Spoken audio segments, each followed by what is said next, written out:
السلام علیکم ورحمۃ اللہ وبرکاتہ۔ آقا کریم علیہ الصلوۃ والسلام نے ارشاد فرمایا کہ جو لوگ نماز پڑھتے ہیں تو اللہ رب العزت ان کو جنت میں نماز کے دروازے سے بلائے گا۔ جو زکوٰۃ ادا کرتے ہیں تو انہیں زکوٰۃ کے دروازے سے بلایا جائے گا۔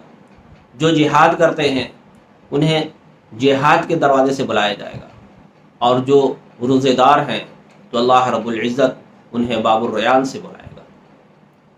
تو اس پر حضرت ابو بکر صدیق رضی اللہ تعالی عنہ نے فرمایا کہ یا رسول اللہ صلی اللہ علیہ وسلم، میرے ماں باپ آپ پر فدا ہوں، آپ یہ بتائیں کہ کیا کوئی ایسا بھی شخص ہے جنہیں ان سب دروازوں سے بلایا جائے؟